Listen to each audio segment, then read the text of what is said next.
En deux grands modes de transport. Nous avons le transport terrestre qui est composé du transport fluvial, du transport routier, du transport ferroviaire et du transport par conduite.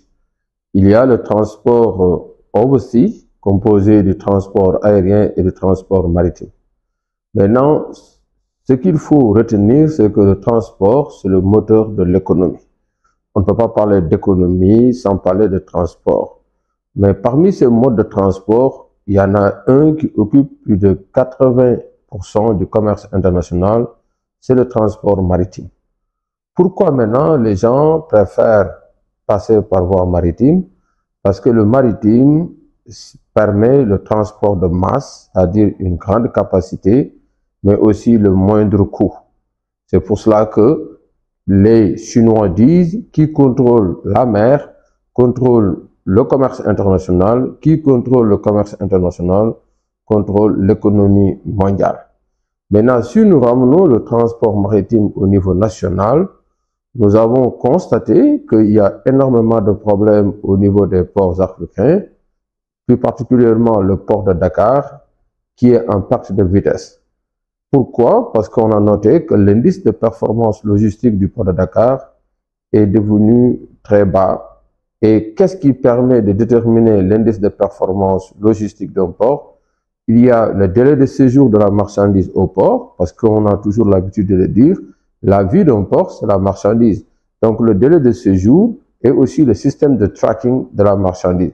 Donc ces critères-là permettent de déterminer l'indice de performance logistique d'un port. C'est pour cela que j'ai l'habitude de le dire, le port de Dakar a besoin de ressources logistiques pour pouvoir, n'est-ce pas, pour devenir compétitif au niveau africain, mais aussi au niveau international.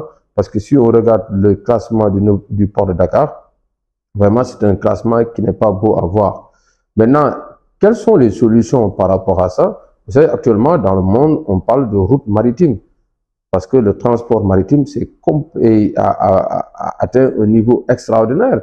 Parce que vous savez, dans le transport maritime de marchandises, il y a le vrac, c'est tout ce qui est marchandises non emballées, vrac solide, vrac liquide, mais aussi il y a le transport de conteneurs. Vous savez que c'est les Américains, plus précisément Malcolm McLean, qui a découvert le conteneur en 1956. Et je vous ai dit tout à l'heure que ce sont les Chinois qui ont profité, n'est-ce pas, de ce transport de marchandises par conteneur. Et si vous regardez le classement des ports en conteneur, le port de Shanghai est le premier port au monde avec 40 millions de VP ou si vous voulez de TEU par année. Si vous comparez le port de Dakar, c'est insignifiant. Comme je disais tout à l'heure, quelles sont les solutions? Nous avons les ports secondaires.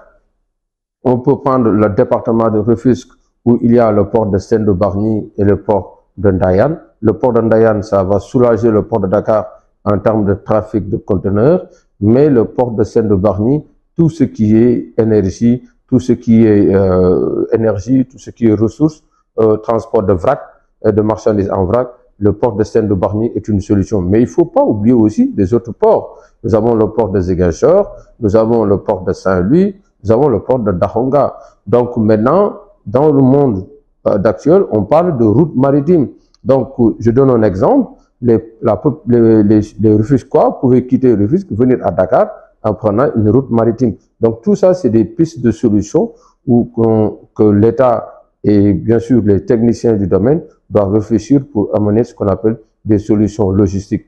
Et j'ai l'habitude d'utiliser la fameuse phrase de mes parents gabonais, à la fin de la journée, il faut que le navire bouge. Donc, si un port, les navires ne bougent pas, nous avons souvent des congestions et ces congestions-là font perdre le niveau de compétitivité de port, ce qui fait que maintenant, on est en trafic lent et ça ne profite pas au port de Dakar et ça crée énormément de difficultés par rapport aux opérateurs économiques, mais par rapport à l'État qui peut gagner beaucoup de taxes au niveau du port de Dakar.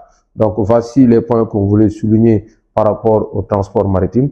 On va continuer ce point-là en parlant de la manutention, en parlant du connaissement, en parlant d'autres éléments du transport maritime.